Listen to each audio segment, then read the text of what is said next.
रामपुर का जब जब नाम आता है तो रजा लाइब्रेरी का जिक्र भी अपने आप होता है। ये रजा लाइब्रेरी विश्व की तमाम बड़ी लाइब्रेरीज में से एक है।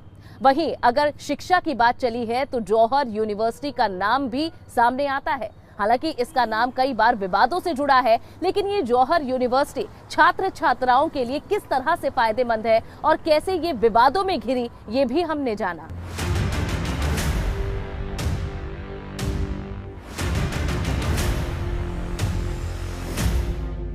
रामपुर में दाखिल होते ही ऊंचे ऊंचे प्रवेश द्वार आपका स्वागत करते हैं, जो इसके इतिहास की गवाही देते हैं।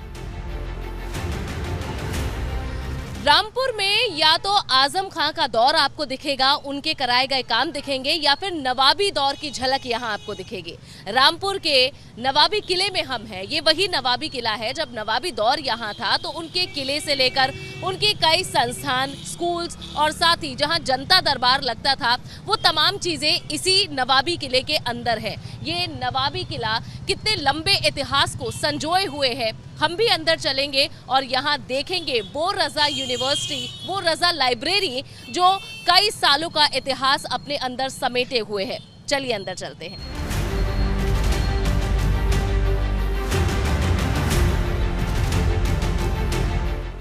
इसी नवाबी किले में बनी रामपुर रजा लाइब्रेरी में हजारों किताबें, हर धर्म की जानकारी देने वाले ग्रंथ रखे हुए हैं, जिसे पढ़ने के लिए विदेश तक लोग यहाँ पहुँचते हैं।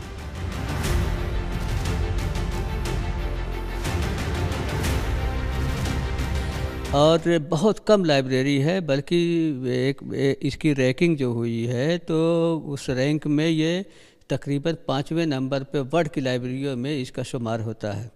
अब फॉर एग्ज़ाम्पल जैसे हमारे पास अगर यहाँ की कीमती चीज़ों के बारे में हम बात करें तो यहाँ पर 7वीं सदी का हज़रत अली जो प्रॉफेट मोहम्मद साहब के सन-इन-लॉ हैं और 4th कैलिफ भी हैं और कज़िन भी होते हैं और शिया सेक्ट इमाम के वो इमाम हैं, तो उनके हैंड राइटिंग में यहाँ पर चमड़े पे लिखा हुआ कुरान मजीद है। ये बहुत ही कीमती है, हमारे लिए बहुत ही बाबरकत चीज़ है।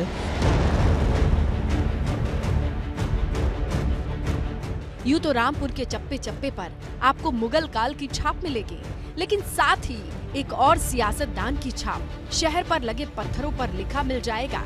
सपा के वरिष्ठ नेता आजम खान का नाम। आजम खां का सपना था कि वे रामपुर में एक शानदार और बड़ी यूनिवर्सिटी बनाएं। इसीलिए उन्होंने रामपुर के स्वतंत्रता सेनानी रहे मोहम्मद अली जौहर के नाम पर ये यूनिवर्सिटी बनाई थी। जब समाजवादी पार्टी की सरकार थी तब इस यूनिवर्सिटी का निर्माण हुआ, लेकिन जैसे ही सत्ता परिवर्तन हुआ तो बीजेपी की सरकार की तिरछी निगाहें इस यूनिवर्सिटी पर पड़ी और जमीन अधिग्रहण के कई मामलों में आजम खां पर केस दर्ज हुए और इसी के चलते पिछले 3 सालों से आजम खां जेल में बंद है। हालांकि ये यूनिवर्सिटी अभी भी खड़ी है और इस पर अभी भी छात्र पढ़ाई करने के लिए आते हैं। यहाँ मेडिकल से लेकर इंजीनियरिंग तमाम कोर्सेज चलते हैं और काफी संख्या में रामपुर ही नहीं बल्कि आसपास के कई क्षेत्रों के स्टूडेंट यहाँ पढ़ाई करने आते हैं। ईंट पत्थरों से बनी ये यूनिवर्सिटी राजनीति का जीवंत उदाहरण है, जिसके नाम कई विवाद भी जुड़े हैं, सियासत का गढ़ भी बन गई है। इन्हीं गलियारों से गुजरेंगे तो आपको हर दम आएगी सियासत की वो खुशबू जो हमेशा उत्तर प्रदेश की राजनीति को महकाती रही है। एबीपी गंगा के लिए रामपुर से अनु सिंह के साथ ब्यूरो रिपोर्ट।